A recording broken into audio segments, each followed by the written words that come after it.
નમસ્કાર વિદ્યાર્થી મિત્રો, બે ડિજિટલ એજ્યુકેશનમાં આપ સૌ વિદ્યાર્થી મિત્રોનું હાર્દિક સ્વાગત કરું છું. આપણે આજે ધોરણ 8 વિષય વિજ્ઞાન, તેમાં ચેપ્ટર નંબર 7, જેનું નામ તમને ખ્યાલ જ છે, બરાબર, કે કિશોરાવસ્થા તરફ. તો તેમાં આજનો આપણો ટોપિક એવો છે કે આપણે મનુષ્ય વિશેની બધી ચર્ચા કરી લીધી કે કઈ રીતના અંતઃસ્ત્રાવો છે, બરાબર, એ કાર્ય આપે છે. એવી જ રીતના અંતઃસ્ત્રાવોનો એક ટોપિક એવો છે કે જે કીટકોમાં, જીવજંતુમાં પણ ઉપયોગી છે, બરાબર. તો તેને આપણે સમજવાનું છે. તો દેડકાના જીવનચક્ર વિશે અભ્યાસ કરી ચૂક્યા છો આપણે આગળના ચેપ્ટરમાં, યાદ કરો. બરાબર, ટેડપોલ હતું, દેડકો સીધો નહોતો બનતો, પહેલાં શું બનતું હતું? ટેડપોલ. અને ટેડપોલમાંથી દેડકા બનવા માટે કયા કયા અંતઃસ્ત્રાવો જોઈએ અને અંતઃસ્ત્રાવો માટે કયું તત્વ જોઈએ, કયા પદાર્થો જોઈએ પાણીમાં રહેલા આયોડિન જેવા, બરાબર, એની આપણે ચર્ચા કરવાની છે. તો પુખ્ત દેડકો બનવા માટે ટેડપોલ અનેક તબક્કામાંથી પસાર થાય છે અને લાર્વામાંથી પુખ્ત બનવામાં આવા પરિવર્તનને આપણે શું નામ આપ્યું હતું? કાયાંતરણ કહે છે. તેમજ કીટકોમાં, જેમાં કીટકો એટલે દેડકો તો બરાબર આપણે અત્યારે લઈએ છીએ, પણ કીટકોમાં ઘણા કીટકો એવા છે, ઈયળ છે, પછી કરોળીઓ છે, એવી જ રીતના રેશમના કીડા છે, એ અલગ અલગ રીતે પોતાના બચ્ચાને જન્મ આપે છે. ડાયરેક્ટ, બરાબર, જે પુખ્ત દેડકા જેવા કે એવી જેવા થઈ જતા નથી. તો કાયાંતરણનું નિયંત્રણ કીટ અંતઃસ્ત્રાવ દ્વારા થાય છે. અને દેડકામાં થાઇરોઇડ દ્વારા કીટકો હોય તો કેવો અંતઃસ્ત્રાવ આવશે? કીટ અંતઃસ્ત્રાવ. અને દેડકામાં થાઇરોઇડ, આપણા ગળામાં જે થાઇરોઇડ ગ્રંથિ હતી, બરાબર, એવો અંતઃસ્ત્રાવ કોનામાં હોય? દેડકામાં પણ હોય. તો દ્વારા સ્ત્રવિત અંતઃસ્ત્રાવ થાઇરોક્સિન વડે તેમનું નિયમન થાય છે. અને થાઇરોક્સિન અંતઃસ્ત્રાવનું ઉત્પાદન માટે પાણીમાં આયોડિનની હાજરી, એક માર્કનો પ્રશ્ન, બરાબર, કે થાઇરોઇડ ગ્રંથિમાંથી નીકળતો થાઇરોક્સિન અંતઃસ્ત્રાવ છે, એના માટે કયો ઘટક જવાબદાર છે? આયોડિનની હાજરી જ આવશ્યક છે. તો ટેડપોલ જે પાણીમાં વૃદ્ધિ કરી રહ્યા હોય અને તેમાં જો પર્યાપ્ત માત્રામાં આયોડિન ન હોય તો ટેડપોલ પુખ્ત દેડકામાં પરિવર્તન થઈ શકતો નથી. ને એક સમય એવો આવે પછી કેવો થઈ જાય? મૃત્યુ પામી જાય, બરાબર. તો એટલા માટે અંતઃસ્ત્રાવો છે એ જીવજંતુ હોય કે અન્ય પ્રાણી હોય એમાં પણ એ કાર્ય આપે છે. એનાથી ઘણા બધા ફેરફારો થઈ શકે છે અને સજીવો છે મૃત્યુ પણ પામી શકે છે. જો વ્યક્તિના આહારમાં પર્યાપ્ત આયોડિન ન હોય તો શું તમે થાઇરોક્સિનની ઉણપથી ગોઈટર રોગ થશે? તો કે હા. ઉણપ એટલે શું હોવું? ઓછું હોવું. ઉણપ એટલે કેવું થયું? ઓછું પ્રમાણ. કેવું પ્રમાણ? ઉણપ એટલે થાય ઓછું પ્રમાણ. આયોડિન ઓછું હશે તો કયો રોગ થાય? ગોઈટર. થાઇરોક્સિન અંતઃસ્ત્રાવ ઓછો થઈ જાય તો ગોઈટર રોગ થશે, બરાબર. તો એટલા માટે આપણે આયોડિન યુક્ત મીઠું ખાવાની ડૉક્ટર સલાહ આપે છે કે નહીં? એડવર્ટાઈઝ આવે છે કે ભાઈ આ મીઠું છે, નિરમા મીઠું છે, તો ભાઈ આયોડિન યુક્ત હોય. એવા ઘણા બધા મીઠાની કંપનીઓ છે જે આયોડિન યુક્ત આપણને મીઠું આ પ્રદાન કરે છે. પછી પ્રવૃત્તિ નંબર 7.3, તો કોઈ સામાજિક અથવા સામયિક અથવા તો ડૉક્ટર પાસેથી માહિતી એકત્રિત કરો અને આયોડિનયુક્ત મીઠાના સેવનના મહત્વ એક નોંધ તૈયાર કરો, બરાબર. અને માહિતી ઇન્ટરનેટ દ્વારા પણ તમે મેળવી શકો. ડૉક્ટરોને બધી ખબર જ હોય, અને ડૉક્ટર કોઈ તમારા પાસે જાણીતા ન હોય તો તમે ઇન્ટરનેટ દ્વારા પણ આયોડિન કેમાંથી મળે, કેવું મીઠું ખાવું જોઈએ, બરાબર, એ બધું આપણે નક્કી કરી શકીએ. કારણ કે ગોઈટર રોગ છે એ ખૂબ જ હાનિકારક રોગ છે, બરાબર. તો એના રક્ષણ માટે આપણે આ બધું સર્ચ કરવું પડે. ચલો પછી પ્રજનન સ્વાસ્થ્ય, બરાબર, રિપ્રોડક્ટિવ હેલ્થ, એટલે કે વ્યક્તિની શારીરિક તેમજ માનસિક તંદુરસ્તીને વ્યક્તિનું સ્વાસ્થ્ય કહેવાય છે, બરાબર.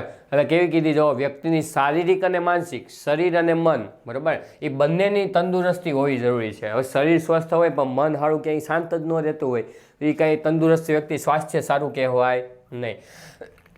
કોઈ પણ ઉંમરની વ્યક્તિના શરીરને સ્વસ્થ રાખવા માટે તેને સમતોલ આહાર જરૂરિયાત હોય છે, બરાબર. સમતોલિત આહાર, સમતોલ આહાર, બરાબર. તો સમતોલ આહાર એટલે કેવો? બહારનું હોટલનું રેકડિયું નહીં, એને સમતોલ આહાર ન કહેવાય.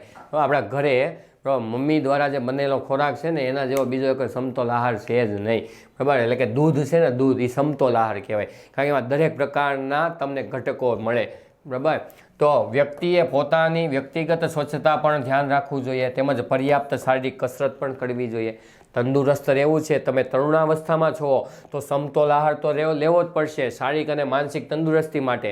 સાથે સાથે તમારે શું કરવું પડશે? શારીરિક કસરત કરવી પડશે, બરાબર, અને સ્વચ્છતા રાખવી પડશે, બરાબર. એટલે કે વાળ નિયમિત કાપી નાખવા જોઈએ, નખ નિયમિત કાપી નાખવા જોઈએ, બગલમાં જે વાળ ઉગ્યા છે એ નિયમિત કાપી નાખવા જોઈએ. આ બધી શારીરિક કેવી થઈ? સ્વચ્છતા. શિયાળામાં નાહી લેવું જોઈએ, ઉનાળામાં 3 વાર નાય અને શિયાળામાં હાવ ન નાય, એવું ન કરવું જોઈએ ભાઈ. બરાબર. તો કિશોરાવસ્થામાં શરીર વૃદ્ધિ કરતું હોવાથી આ બાબત અત્યંત આવશ્યક થઈ જાય છે. બરાબર. કારણ કે શરીર વૃદ્ધિ કરતું હોય એ બીજે ઠેકાણે કામ કરતું હોય ને આપણે પછી આવું ધ્યાન ન રાખીએ તો રોગો થવાની સંભાવના વધી જાય. તો કિશોરોની પોષણ આવશ્યકતાઓ.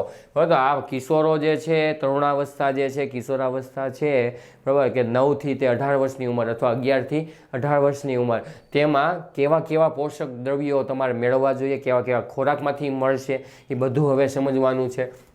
કિશોરાવસ્થા ઝડપી વૃદ્ધિ તેમજ વિકાસનો તબક્કો છે. એમાં ઝડપી વૃદ્ધિ થાય છે કે નહીં, અને વિકાસ પણ બહુ થાય છે. હવે તો કોઈ પણ કિશોરના આહારમાં આયોજન છે એ અત્યંત કેવું છે, કાળજીપૂર્વક કરવું જોઈએ. તો આહારમાં જે કાંઈ નિયમિત કોઈ પણ આહાર તમે અમુક સમય અમુક પ્રકારનો આહાર છે આપણે લઈ જ લેવો જોઈએ. તો એનું કાળજીપૂર્વક ધ્યાન રાખવું જોઈએ. અને અભ્યાસ કરી ચૂક્યા છો કે સમતોલ આહાર, બરાબર, એટલે કે બેલેન્સ ડાયટ શું છે? તો યાદ કરો કે સંતુલિત આહારનો અર્થ એ છે કે ખોરાકમાં પ્રોટીન, કાર્બોદિત, ચરબી, વિટામિન તેમજ ખનિજ સારો. આપણે જે ખોરાક ખાઈએ ને એમાં પ્રોટીન હોવું જોઈએ, કાર્બોદિત, ચરબી અને વિટામિન તેમજ ખનિજ સારો, 5 ઘટકો હોવા જોઈએ, જેને શું કહેવાય? સમતોલ આહાર. બરાબર. પર્યાપ્ત માત્રા હોય છે. એ કોઈની વધી ન જવી જોઈએ, એ કોઈની ઘટી પણ ન જવી જોઈએ. તો આપણું ભારતીય ભોજન જેમાં રોટલી, ભાત, દાળ, શાકભાજી હોય છે અને એક સંતુલિત આહાર છે. તો 1 માર્કનો પ્રશ્ન, સંતુલિત આહાર એટલે શું? તો કે રોટલી, ભાત, દાળ અને શાકભાજી. તો આપણે રોજ બપોરે દાળ ભાત અને રોટલી શાકભાજી ખાઈએ છીએ કે નહીં?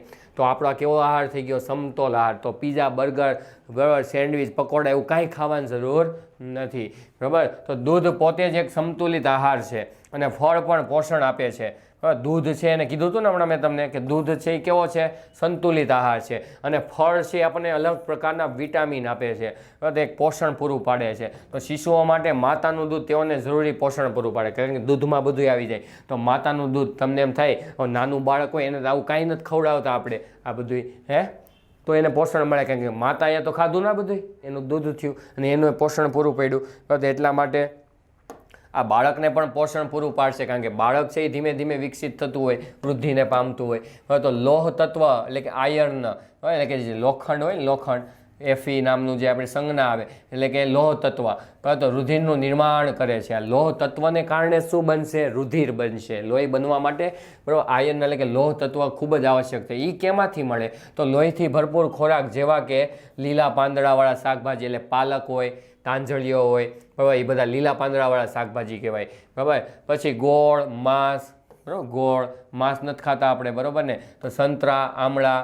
બરાબર, એ બધામાંથી તમને, બરાબર, લોહ તત્વ મળશે. અને જો લોહી હશે તો બધું કંઈક થાય, ને કાંઈ થઈ શકશે નહીં. બરાબર. તો આવો આહાર તમારે ખાવો જોઈએ. તો આ બધી એક લીટી તમારા માટે ખૂબ જ આવશ્યક છે, કારણ કે તમારી ઉંમર અત્યારે કેવી છે? કિશોરાવસ્થા છે. તો આવો જ ખોરાક ખાવો જોઈએ. બપોરના તથા રાત્રિના ભોજનમાં ખાદ્ય પદાર્થોની તપાસ કરો. બરાબર. તમે બપોરે શું ખાવ છો અને રાત્રે શું ખાવ છો એનો તમારે તપાસ કરવાનું છે. તો ભોજન સંતુલિત તેમજ પૌષ્ટિક છે? શું તેમાં ઉર્જા આપતા અનાજ તથા દૂધ, માંસ, ધાન્યો તેમજ કઠોળ સમાવિષ્ટ છે? બરાબર. અને જે વૃદ્ધિ માટે પ્રોટીન પ્રદાન કરે છે, કારણ કે પ્રોટીન એવું છે, 6ઠ્ઠા ધોરણમાં તમે ભણી ગયા, બરાબર, પ્રોટીન છે ને વૃદ્ધિમાં સૌથી વધારે કામ આપે છે. અને જ્યારે ચરબી અને કાર્બોદિત પદાર્થો, કાર્બોહાઈડ્રેટ્સ છે, એ તમને શક્તિ આપે છે. બરાબર. તો પ્રોટીન તો હોવું જ જોઈએ. તો શું? ચરબી તેમજ શર્કરા, એટલે કાર્બોદિત, બરાબર. તો કાર્બોહાઈડ્રેટ્સ જે ઉર્જા આપે છે, કીધું ને હમણાં, બરાબર. ને ફળ, શાકભાજી વિશેનો શું ખ્યાલ છે? જે રક્ષણાત્મક ખોરાક છે. ફળ અને શાકભાજી કેવો છે? રક્ષણ, બરાબર, ખનિજ સારો અને સાથે સાથે વિટામિન્સ આપશે. તો ચિપ્સ તથા પેકિંગ ફૂડ અથવા ડબ્બામાં બંધ ખોરાક સ્વાદિષ્ટ હોય છે. જો ચિપ્સ છે એ તમને બહુ સ્વાદિષ્ટ લાગે, એટલે કે બટેકાની વેફર છે, કેળાની વેફરો છે, મતલબમાં જે કંઈ પડીકા આવે છે ને માર્કેટમાં બધાય, નો ખાધા જેવા, બરાબર. તો એ પેકિંગ ફૂડ કહેવાય. પેકિંગ કરેલું હોય ને ફૂડ, એટલે કે આપણો ખોરાક, બરાબર. તો ડબ્બામાં બંધ ખોરાક સમાવિષ્ટ હોય છે, પરંતુ તેને નિયમિત ભોજનના ભોગે ન ખાવા જોઈએ, કારણ કે તેમાં પોષણની પર્યાપ્ત માત્રા નથી હોતી. જેટલું પ્રમાણ આપણે જરૂરી છે ને એટલું નથી હોતું, અને વાસી કહેવાય. પેકિંગ કરી દીધું કેટલા દિવસ સુધી એમનો પડ્યું રહે, બરાબર, તો એ આપણને નુકસાન કરે અને એમાં નહીં નવા ગરમ મસાલાઓ નાખેલા હોય જે આપણા પાચન તંત્રને નબળું કરી નાખે. બરાબર, તો એ અત્યારે તો તમને બહુ મજા આવશે, ટેસ્ટ બહુ બેસ્ટ લાગશે એનો, પણ એ ટેસ્ટ તમારી ઉંમર વધશે ને તે વેસ્ટ કરી નાખશે તમારા શરીરને. બરાબર, તો એટલા માટે આવા પડીકાઓ ખાવા જોઈએ નહીં, ઘરનું બનાવેલું જ ખાવું જોઈએ. ચાલો, એના પછીની પ્રવૃત્તિ આપી છે 4.7. તમારા મિત્રોનું એક જૂથ બનાવો. એવા ખાદ્ય પદાર્થોના નામ લખો કે જે તમે ગઈકાલે નાસ્તામાં, બપોરે કે પછી સાંજે ભોજનમાં ખાધા હતા. એવા ખાદ્ય પદાર્થોની ઓળખ કરો જે યોગ્ય વૃદ્ધિ માટે જવાબદાર હોય. અને જંક ફૂડ એટલે ખબર ને, dabeli, vada pav, pizza, burger, manchurian, noodles, એ બધું શું છે? જંક ફૂડ છે. બરાબર, તો તે ગઈકાલે ખાધા હતા, મતલબમાં તમારે કાલે જે ખાધું હતું ને આખો દિવસ એની યાદી તમારે કરવાની છે. બરાબર, અને પછી નક્કી કરવાનું છે એમાં કેટલું આપણે ખાવા લાયક હતું ને કેટલું નહોતું ખાવા લાયક. હમણાં કીધું એ બધું ખાવા લાયક હતું. બરાબર, તો એ બધું ખાવા લાયક કેટલું હતું કે નહીં તમારે નક્કી કરવાનું, બીજી વખત ધ્યાન રાખવાનું એવું ખાવું નહીં. આકૃતિ 7.6 માંથી પ્રેરણા લઈને ચાર્ટ અથવા પોસ્ટર બનાવો અને તમારા વર્ગમાં ચોંટાડો, જેનાથી તમે કિશોરના આહાર પ્રત્યેની આવશ્યકતાની જાગૃતતા લાવી શકો. બરાબર, તો તમને જે કાંઈ હમણાં ખાવાનું કીધું લોહ તત્વ માટે, સમતોલ આહાર માટે, એ બધાના આવા ચાર્ટ બનાવો અને પછી ક્લાસમાં લગાડો એટલે તમને રોજ યાદ રહેશે કે દર રવિવારે હોટલોમાં ન વહી જવું જોઈએ. બરાબર, દર રવિવારે રેકડી ઉપર ન ઊભું રહી જવું જોઈએ. બરાબર, તો તેના માટે તમે તમારી રચનાત્મક શક્તિનો ઉપયોગ કરી તેને વિજ્ઞાપન સ્વરૂપે રજૂ કરી શકો છો. અને તમે આ વિષય પર સ્પર્ધાનું પણ આયોજન કરી શકો છો. બરાબર, કે કોણ વધારે પૌષ્ટિક આહાર લેશે ને કોણ વધારે ઓછો પૌષ્ટિક આહાર લે, કે એક પ્રકારની સ્પર્ધા થશે અને જે તમને ફાયદો કરશે. જો માંસ, શાકભાજી, ફળો, દૂધ, ઈંડા, બરાબર, આ બધો ચાર્ટ બનાવેલો છે, તમારા જેવા જ વિદ્યાર્થીઓએ બનાવેલો છે. પછી અનાજ છે, કઠોળ છે, બધા ખોરાકના પોષક પદાર્થો છે જે આપણને પોષણ આપશે, નુકસાન નહીં કરે. બરાબર, તો આમાંથી એકોઈ વસ્તુ બહારની એવી નહીં ને. બરાબર, પણ આપણને બહાર સિવાયનું સારું કંઈ ભાવતું જ નથી. બરાબર, ચાલો હવે વ્યક્તિગત સ્વચ્છતા. તો પ્રત્યેક વ્યક્તિએ દરરોજ ઓછામાં ઓછું એક વખત, બરાબર, સ્નાન કરવું જોઈએ. જોયું ને, શિયાળો ભલે ગમે એવો હોય, નાવને પણ ગરમ પાણીએ નાવ કોણ ના પાડે? ઓછામાં ઓછું જો એક વખત. ચાલો, તો કિશોરો માટે અત્યંત જરૂરી છે કારણ કે પ્રસ્વેદ ગ્રંથિ, બરાબર, પ્રસ્વેદ ગ્રંથિ છે શું કરતું હતું? પરસેવો બહાર કાઢે. અને તેલી ગ્રંથિ, બરાબર, તેલ વધારે ઉત્પન્ન કરે જેના કારણે ફોલ્લીઓ થઈ જાય, ખીલ થઈ જાય. બરાબર, તો વધુ પડતી સક્રિયતાથી શરીરમાં ક્યાંક દુર્ગંધ ઉત્પન્ન થાય છે. કોઈક બાજુમાં જ નીકળવું હોય ને, બરાબર, એમ થાય આનો પરસેવો કેવો ગંધાય છે. બરાબર, તો એ આ બધું એના કારણે રોજે રોજ નાહી લેવું જોઈએ. મતલબમાં તો દરરોજ શરીરના બધા જ ભાગોને સારી રીતે ધોવા જોઈએ અને સાફ કરવા જોઈએ. બધા ભાગો ધોવાને કીધા, કાંઈ બાકી ન રહેવું જોઈએ. બરાબર, ચાલો, તો જો સફાઈ ન રાખવામાં આવે તો બેક્ટેરિયલ સંક્રમણ એટલે કે ચેપ લાગે છે. બરાબર, અને ચેપ લાગવાનો ખતરો વધી જાય છે. છોકરીઓએ ઋતુસ્રાવ દરમિયાન સફાઈનું વિશેષ ધ્યાન રાખવું જોઈએ કારણ કે એના, બરાબર, જે પ્રજનન અંગો છે સ્ત્રીઓના, છોકરીઓના, એમાંથી રુધિર બહાર આવતું હોય તો ઇન્ફેક્શન વધી જાય. બરાબર, કે બેક્ટેરિયલ સંક્રમણ છે વધી જાય ત્યારે એને ખાસ ધ્યાન રાખવું જોઈએ. તો તેઓએ પોતાના માસિક ચક્રનું ધ્યાન રાખીને તેના માટે તૈયાર રહેવું જોઈએ. એને ખબર જ હોય કે અમુક તારીખોએ આ વસ્તુ થવાની જ હોય, જેને કારણે જેને કેના દ્વારા સેનેટરી નેપકિનનો ઉપયોગ કરવો જોઈએ અથવા સ્વચ્છ ઘરગથ્થુ પેડનો ઉપયોગ કરવો જોઈએ. અને જરૂરિયાત પ્રમાણે દર 4-5 કલાક પછી પેડ બદલી નાખવા જોઈએ. બરાબર, તો આ બધું છોકરીઓએ ધ્યાન રાખવા માટેની બાબતો છે. બરાબર, ચાલો પછી શારીરિક વ્યાયામ. તમે શારીરિક વ્યાયામ કરશો તો તમારા દરેક અંગો છે કાર્ય કરતા થશે, એ કોઈ નિષ્ક્રિય પડ્યા રહેશે નહીં. બરાબર, તો એટલા માટે હવે આપણે શું કરવાનું છે તો કે શારીરિક વ્યાયામ એટલે કે ફિઝિકલ એક્સરસાઇઝ. તો ખુલ્લી અને તાજી હવામાં ચાલવા તથા રમવાથી શરીર ચુસ્ત તેમજ સ્વસ્થ રહે છે. હવે ચુસ્ત એટલે કેવું? હવે રમો તો શું થાય? દરેક અંગો વળે કે નહીં? તો કસરત થઈ ગઈ. બરાબર, અને સ્વસ્થ શા માટે? કારણ કે આપણે ખુલ્લી જગ્યાએ રમવા ગયા. બરાબર, ધુમાડાવાળા જગ્યાએ નહીં, ખુલ્લી જગ્યાએ. તો બધા જ તરુણો, છોકરાઓ તેમજ છોકરીઓને બહાર ફરવું, વ્યાયામ કરવો તેમજ રમવું જોઈએ. આ બધુંય કરવું જોઈએ. ખાલી ભેણે નથી કરવાનું, નકરા મોબાઈલમાં નથી પડ્યું રહેવાનું. બરાબર, નકરી ટીવી નથી જોયા કરવાની, નકરું પછી બ્યુટી પાર્લરમાં નથી જવાનું. બરાબર ને? તો આ બધુંય કરવાનું છે, કસરતે કરવાની, ખાવાનું, ભણવાનું બધુંય કરવાનું. બરાબર, પણ અમુક વસ્તુ હા ઓછી કરવાની. કેવા એ માગે છે આપણું આ ચેપ્ટર. તો દંતકથાઓ તેમજ ખોટી માન્યતાઓ, શું કરવું અને શું ન કરવું. પ્રકરણ 6 તથા આ જ પ્રકરણમાં મનુષ્યના પ્રજનન સંબંધિત વૈજ્ઞાનિક તથ્યો વિકાસમાં અભ્યાસ કર્યો આપણે. બરાબર, કે જે સ્ત્રીઓ ઉપર જે કંઈ અત્યાચારો કરવામાં આવતા, બરાબર, એવી ઘણી બધી ખોટી માન્યતાઓ અવધારણાઓ પ્રચલિત છે, જેને જાણ્યા પછી કિશોરો તરીકે તમારે તેને છોડવી જોઈએ. હવે તમને આ ભણવામાં આવ્યું કે કોણ કોના માટે, બરાબર, જવાબદાર છે. હવે લિંગ નિશ્ચયનમાં જવાબદાર કોણ હતું? પુરુષ.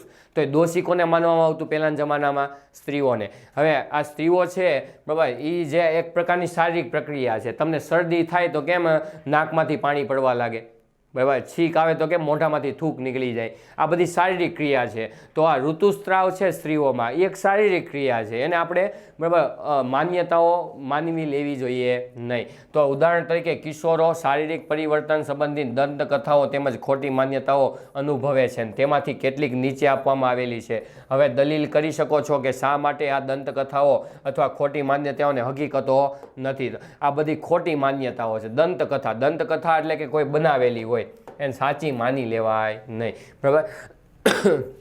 તો ઋતુસ્ત્રાવના સમયે જો કોઈ છોકરી કે છોકરાને જુએ તો તે ગર્ભવતી બની જાય. જોક્સ જેવું લાગે છે કે નહીં? આમને હસવું આવે. તો એ પહેલાં બધા એવું માનતા. તો સંતાનની જાતિ માટે માતા જવાબદાર છે. જો તો માતા જવાબદાર છે કે પુરુષ? પુરુષમાં બે હોય, એક્સ અને વાય. ભાઈ વાય છોડ્યો હોત તો છોકરો થાત, એક છોડી હોત તો છોકરો થાત, બરાબર. એવી રીતના પુરુષ જવાબદાર છે, માતા નથી. તો ઋતુસ્ત્રાવ દરમિયાન છોકરીનું રસોડામાં કામ કરવું નિષેધ છે. ભાઈ એવું કાંઈ હોતું નથી. રસોડામાં કામ કરાય જ, બરાબર. કામ કરવા હાટું તો જન્મ લીધો છે આપણે. નકર ગધેડા ને બિલાડા ને કૂતરા પહેલાં જન્મમાં હતા તો કે કાંઈ કામ હતું ખાધા પીધા સિવાયનું નહીં, બરાબર. તો તમને આવી અનેક દંતકથાઓ તેમજ ખોટી માન્યતાઓ જોવા મળશે અને તેઓ કોઈ પણ એનો કોઈ આધાર નથી. તે છોડી દો. આવું ન માનવું જોઈએ, આવું કાંઈ, બરાબર. આપણે છોડી દેવાનું છે. ચાલો પછી શું કીધું છે આપણને? ચાલો છેલ્લી પ્રવૃત્તિ આપણા ચેપ્ટરની, બરાબર. ચાલો તો એમાં બધા ધ્યાન આપીએ. તો તમારા વર્ગમાં જે વિદ્યાર્થીઓ નિયમિત વ્યાયામ કરે છે તથા વિદ્યાર્થીઓ નિયમિત કસરત કરતા નથી, અમુક કરે છે ને અમુક કરતા નથી, તેની માહિતી એકત્રિત કરો અને શું તમને તેની ચુસ્તી અને સ્વાસ્થ્યમાં કોઈ ફરક જોવા મળે છે? નિયમિત કસરત કરવા માટેના ફાયદા છે એનો અહેવાલ તૈયાર કરો. નિયમિત જે કસરત કરતા હશે રે એ આળસુ નહીં હોય, અને જે નિયમિત કસરત કરતા નહીં ને આળસુ હશે એ તમે જોશો તોય ખબર પડી જાય. તમારા મિત્રની તમને ખબર જ હોય. કૃષ્ણ અને સુદામાની બધાને ખબર છે. તો તમારા મિત્રમાં તો એકાદો કૃષ્ણ હોય તો એકાદો કોણ હોય? સુદામા હોય, બરાબર. તો ખબર પડી ગઈ ને તમે હું કહેવા માગું છું એ, બરાબર. હા, એમ. ચાલો તો કિશોરાવસ્થા એટલે કે નશાકારક પદાર્થોને ના કહો. સે નો ટુ ડ્રગ્સ. નશાકારક પદાર્થો છે ને આપણે શું કરી દેવું જોઈએ? ના પાડી દેવી જોઈએ, બરાબર. તો કિશોરાવસ્થા વ્યક્તિની શારીરિક તેમજ માનસિક સક્રિયતાનો સમય છે. કેવી છે? શારીરિક અને માનસિક. કિશોરાવસ્થા છે એ શરીરમાં ધ્યાન આપવું જોઈએ અને માનસિક રીતે પણ આપણે પ્રિપેર રહેવું જોઈએ. તો જે વૃદ્ધિનો એક સામાન્ય ભાગ છે. જો આ સમયે તમે કંઈ બીજે ભટકી ગયા, બરાબર, તો આખું જીવન તમારું કેવું થઈ જશે? બરાબર, નિષ્ફળ થઈ જશે. તો તેથી મૂંઝવણ કે અસુરક્ષિતતાનો અનુભવ ન કરો અને જ્યાં સુધી કોઈ દવા ડૉક્ટર આપવામાં આવેલી ન હોય, દવા ડૉક્ટર દ્વારા, ત્યાં સુધી કોઈ વ્યક્તિએ એવું કહે કે આ ડ્રગ્સ નશાકારક દવાના સેવનથી સારું લાગશે અને તણાવ મુક્ત અનુભવશો તો પણ દવાને લેવી નહીં, બરાબર. અત્યારે અમુક અસુરી તત્વો એવા છે કે જે તમને, બરાબર, એમ કે ભાઈ તને તું બહુ ચિંતામાં હમણાં દેખાશો ને એમ તમારે થોડીક વાર બાજુ બેન વખાણ કરે, બરાબર. અને પછી તમને એવી રીતના એવી દવાઓ આપી દે જે શું હોય? ડ્રગ્સ હોય. અને પછી એની લત લાગી જાય. પહેલાં તમને મફતમાં આપે, બરાબર, અને પછી તમને એની રોજે રોજ ટેવ પડી જાય. એની વગર તમને હાલે જ નહીં. પાણી વગર તમારે હાલે? શ્વાસ લીધા વગર હાલે? ખાધા વગર હાલે નહીં. એવી ટેવ કોણ પાડી દે? બરાબર, અમુક એવા લોકો હોય તે, બરાબર. અને પછી તમે પહેલાં મફતમાં આપે અમુક દિવસો સુધી, પછી એનો એવો ભાવ લે તમારી પાસેથી અને લીધા વગર તમારે હાલે જ નહીં અને તમે પછી કેવા થઈ જાઓ? બરબાદ થઈ જાઓ. કોઈને મોઢું દેખાવા લાયક રહ્યો નહીં, બરાબર.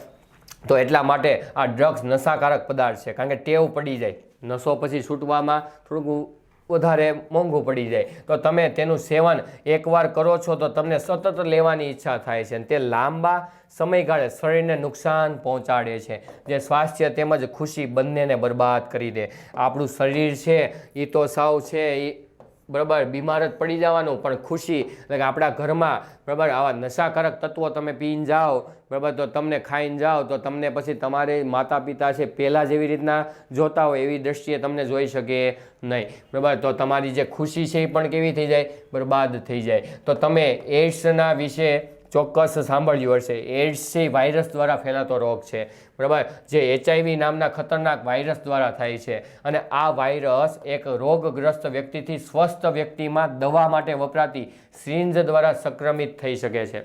બરાબર, તો તમને જ્યારે તમારો રિપોર્ટ કરવામાં આવે ત્યારે ઓલી જે સોય હોય ને, સિરિંજ કહેવાય, બરાબર, તો એ સિરિંજ તમારા શરીરમાં નાખ્યું અને તમને આ રોગ છે એઇડ્સ નામનો, હવે એની સિરિંજ પાછા બીજાના દર્દીના હાથમાં નાખશે, એને એ વ્યક્તિ તંદુરસ્ત હશે, એને એઇડ્સ નહીં હોય, એમાં જો એને દાખલ કરી દેવામાં આવ્યું તો એને પણ એ રોગ થાય, બરાબર. તો એટલા માટે ચેપગ્રસ્ત માતા દ્વારા શિશુને સ્તનપાન કરાવવાથી પણ સંક્રમિત એનું બાળક થઈ શકે છે, બરાબર. તો જેને એઇડ્સ થયો હોય એવી જે માતા હોય એ પોતાના બાળકને સ્તનપાન કરાવે, દૂધ પીવડાવે, બરાબર, તો ત્યારે પણ એને થઈ શકે છે. તો HIV પીડાતા વ્યક્તિ સાથે જાતીય સંપર્ક બનાવવાથી પણ આ રોગ ફેલાઈ શકે છે.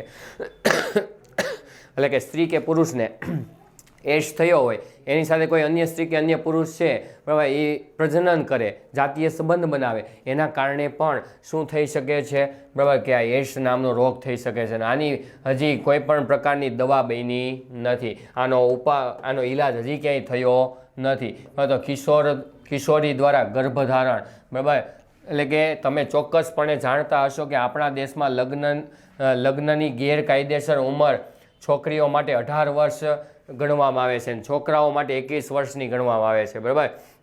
તો કાયદેસર, બરાબર, કાયદેસર ઉંમર છોકરીઓ માટે લગ્ન કરવા માટેની કેટલી છે? 18, અને છોકરાઓ માટે 21. તો તેનું કારણ એ છે કે કિશોર વયની છોકરીઓ શારીરિક અને માનસિક રૂપે માતૃત્વ માટે તૈયાર હોતી નથી. એટલે કે 18 વર્ષ પહેલાં કઈ ઉંમર હોય? કિશોરાવસ્થા, તરુણાવસ્થા હોય. ત્યારે માનસિક રીતે એ પ્રિપેર ન હોય, શારીરિક રીતે પણ એ સક્ષમ ન હોય, બરાબર, કે એ બધું સંભાળી શકે, ઘરે ચલાવવાનું અને સાથે સાથે આ બાળકો જે જન્મ લીધો હોય એને પણ સંભાળવાનું અને એના સાસુ સસરા હોય એને પણ સંભાળવા, બરાબર. તો કેટલી બધી જવાબદારી વધી જાય. તો એટલા માટે બાળ લગ્ન, નાની ઉંમરના લગ્ન, બાળ લગ્ન નાની ઉંમરમાં 18 વર્ષ પહેલાં છોકરીઓમાં, છોકરાઓમાં 21 વર્ષ પહેલાં, તો એ બાળ લગ્ન કહેવાય. તથા માતૃત્વથી માતા તેમજ સંતાન બંનેમાં સ્વાસ્થ્ય સંબંધિત સમસ્યાનું કારણ છે તે બની જાય છે. સ્વાસ્થ્ય પછીનું બગડવા લાગે, કામ વધી જાય એટલે. અને તેનાથી યુવા સ્ત્રીઓમાં રોજગારીની તકોમાં પણ ઘટાડો થાય છે. રોજગારી છે એ પણ એને કેવી મળશે? ઓછી મળશે, કારણ કે જ્યારે કામ કરવાનો સમય હતો ત્યારે એણે શું કરી નાખ્યું? બરાબર, બાળ લગ્ન કરી નાખ્યા, બરાબર. તો તે જવાબદારી ઉઠાવવા માટે સક્ષમ ન હોવાથી માનસિક તકલીફોનું પણ કારણ બની શકે. શારીરિક રીતે તો એ અતંદુરસ્ત જ રહેશે, તંદુરસ્ત રહી શકશે નહીં, પણ માનસિક રીતે સતત એને ટેન્શન જ રહેશે. આ પછી આ કરવાનું, આ પછી આ કરવાનું, આમ નહીં કરું તો આ ખીજાશે, ઓલા ખીજાશે, બરાબર. તો આવી બધી માનસિક રીતે પણ ચિંતા થાય, વ્યવહારિક રીતે પણ ચિંતા થાય, હવે કમાવવું પડશે, બરાબર. તો એટલા માટે આવા બધા પગલાઓ ભરતા પહેલાં, બરાબર, આવા બધા એના કારણો, ભવિષ્યનું આપણે વિચારીને આવું બધું કરવું જોઈએ, બરાબર. તો અહીંયા આપણું જે ચેપ્ટર છે, બરાબર, તે કેવું થાય છે? પૂર્ણ થાય છે. તો હવે પછીનું જે ચેપ્ટર છે, ચેપ્ટર નંબર 8, બરાબર, તે આવતા વિડીયો લેક્ચરમાં જોઈશું. જય હિન્દ, જય ભારત.